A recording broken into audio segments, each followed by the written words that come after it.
Hello दोस्तों, स्वागत है आपके अपने study channel study for M पर। तो दोस्तों ये है नेक्स्ट पार्ट नंबर सेकंड पॉलिटिका और चैप्टर का नाम है उद्देशिका। तो दोस्तों इसका क्वेश्चन नंबर फर्स्ट है, भारतीय संविधान की प्रस्तावना में जिन आदर्शों एवं उद्देश्यों की रूपरेखा दी गई है उनकी व्याख्या की गई है। ऑप्शन नंबर ए मूल अधिकारों संबंधी अध्यायों में, ऑप्शन नंबर बी राज्य के नीति निर्देशक सिद्धांतों के अध्याय में, ऑप्शन नंबर सी मूल अधिकारों राज्य के नीति निर्देशक सिद्धांतों एवं मौलिक कर्तव्यों के अध्याय में, और ऑप्शन नंबर डी संविधान के किसी भी अध्याय में नहीं। तो दोस्तों इसका आंसर है ऑप्शन नंबर सी। तो भारतीय संविधान की प्रस्तावना संविधान के उद्देश्यों को प्रतिबिंबित करती है। इसका मुख्य उद्देश्य सामाजिक, आर्थिक, राजनीतिक, न्याय, विचार अभिव्यक्ति, विश्वास, धर्म और उपासना की स्वतंत्रता, प्रतिष्ठा और अवसर की समानता आदर्शों को प्राप्त करना है। प्रस्तावना में जिन आदर्शों उद्देश्यों की रूपरेखा दी गई है उनकी व्याख्या संविधान में मूल अधिकारों राज्य के नीति निर्देशक सिद्धांतों तथा मौलिक कर्तव्यों संबंधी अध्याय में की गई है। दोस्तों चलते हैं नेक्स्ट क्वेश्चन पे। क्वेश्चन नंबर सेकंड, भारतीय संविधान की उद्देशिका में निहित संपूर्ण प्रभुत्व संपन्न, लोकतंत्रात्मक, गणराज्य, पंथनिरपेक्ष तथा समाजवादी आदि शब्दों का सही क्रम क्या है? ऑप्शन नंबर ए है समाजवादी, पंथनिरपेक्ष, लोकतंत्रात्मक, गणराज्य, संपूर्ण प्रभुत्व संपन्न। ऑप्शन नंबर बी संपूर्ण प्रभुत्व संपन्न, समाजवादी, पंथनिरपेक्ष, लोकतंत्रात्मक, गणराज्य, और ऑप्शन नंबर सी पंथनिरपेक्ष, संपूर्ण प्रभुत्व संपन्न, समाजवादी, लोकतंत्रात्मक, गणराज्य। ऑप्शन नंबर डी लोकतंत्रात्मक, गणराज्य, पंथनिरपेक्ष, संपूर्ण प्रभुत्व संपन्न, समाजवादी। तो दोस्तों बताइएगा इसका आंसर। इसका आंसर है option number B.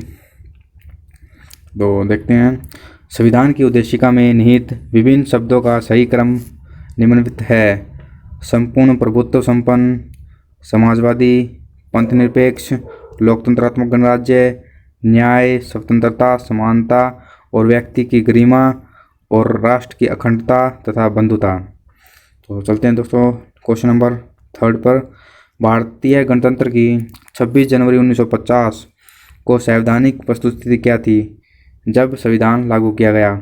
Option number ए लोकतंत्रात्मक, गणराज्य, और ऑप्शन नंबर बी संपूर्ण प्रभुत्व संपन्न, धर्मनिरपेक्ष, लोकतंत्रात्मक, गणराज्य, ऑप्शन नंबर सी संपूर्ण प्रभुत्व संपन्न, लोकतंत्रात्मक, गणराज्य, ऑप्शन नंबर डी संपूर्ण प्रभुत्व संपन्न, समाजवादी, धर्मनिरपेक्ष, लोकतंत्रात्मक, गणराज्य। तो दोस्तों इसका आंसर है ऑप्शन नंबर सी। तो देखते हैं इसका आंसर। 26 जनवरी 1950 को भारतीय गणतंत्र की संवैधानिक वस्तुस्थिति भारतीय संविधान की उद्देशिका के अनुसार संपूर्ण प्रभुत्व संपन्न, लोकतंत्रात्मक, गणराज्य थी।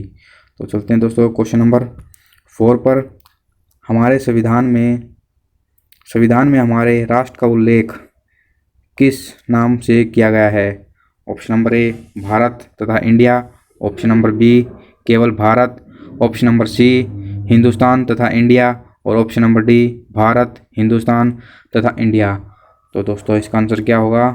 और इसका आंसर है ऑप्शन नंबर ए भारत तथा इंडिया।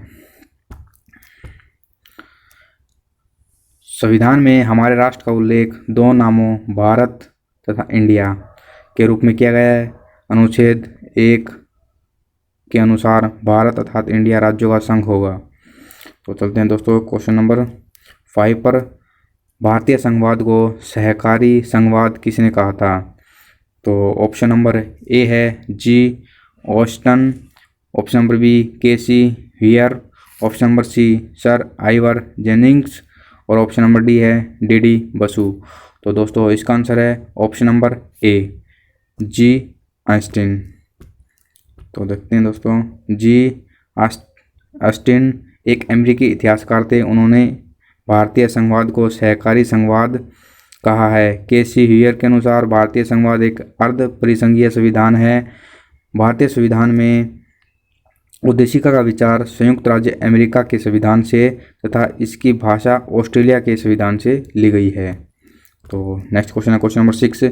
हम भारत के लोग शब्दों का प्रयोग संविधान में कहाँ किया गया है?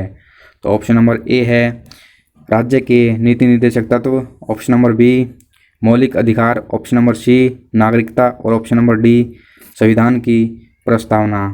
तो दोस्तों इसका आंसर क्या होगा? इसका आंसर है ऑप्शन नंबर डी संविधान की प्रस्तावना।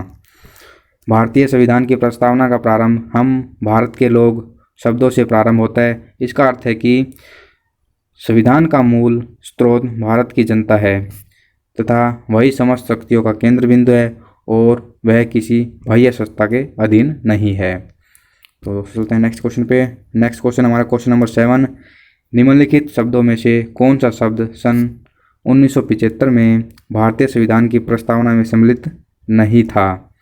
ऑप्शन नंबर ए बंधुत्व, ऑप्शन नंबर बी सहप्रभुता, ऑप्शन नंबर सी समानता और ऑप्शन नंबर डी अखंडता।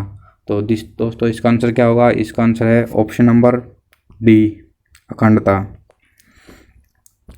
भारतीय संविधान की प्रस्तावना में समाजवादी, पंथ निरपेक्ष और अखंडता शब्दों को 42वें संविधान संशोधन 1976 द्वारा जोड़ा गया है। इसके द्वारा भारतीय संविधान में व्यापक परिवर्तन किया गया है। इस संशोधन में 2 नए अध्याय 4 क और 14 क और 9 नए अनुच्छेदों को जोड़ा गया है तथा अनुच्छेद 52 में संशोधन किया गया है। तो चलते हैं दोस्तों नेक्स्ट क्वेश्चन में। क्वेश्चन नंबर 8, सभी व्यक्ति पूर्णतः और समान रूप से मानव है, यह सिद्धांत जाना जाता है। ऑप्शन नंबर ए सार्वभौमिकता, ऑप्शन नंबर बी समशिष्टवाद, ऑप्शन नंबर सी समाजवाद और ऑप्शन नंबर डी अंतःक्रियावाद। तो दोस्तों इसका आंसर है ऑप्शन नंबर ए सार्वभौमिकता। सभी व्यक्ति पूर्णतः और समान रूप से मानव है, यह सिद्धांत सार्वभौमिकता के नाम से जाना जाता है। इसके अनुसार सभी व्यक्तियों को उनके मानव अधिकार समान रूप से बिना किसी भेदभाव के उपलब्ध होने चाहिए। तो चलते हैं दोस्तों next question. Question number 9, Bharat के संदर्भ में निम्न में से कौन सा पंथ निरपेक्ष शब्द का सही भाव व्यक्त करता है?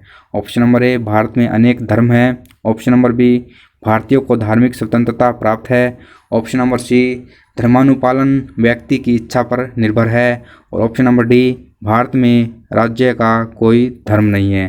तो दोस्तों इसका आंसर है ऑप्शन नंबर डी भारत में राज्य का कोई धर्म नहीं है। तो पंथ निरपेक्ष शब्द संविधान की प्रस्तावना में 42वें संविधान संशोधन अधिनियम 1976 के द्वारा जोड़ा गया।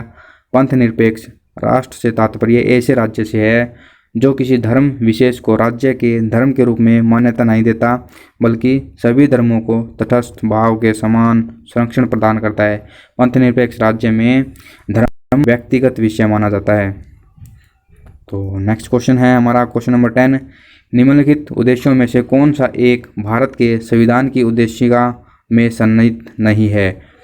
ऑप्शन नंबर ए विचार की स्वतंत्रता, ऑप्शन नंबर बी आर्थिक स्वतंत्रता, ऑप्शन नंबर सी अभिव्यक्ति की स्वतंत्रता और ऑप्शन नंबर डी विश्वास की स्वतंत्रता। तो दोस्तों इसका आंसर क्या होगा? इसका आंसर है ऑप्शन नंबर बी आर्थिक स्वतंत्रता।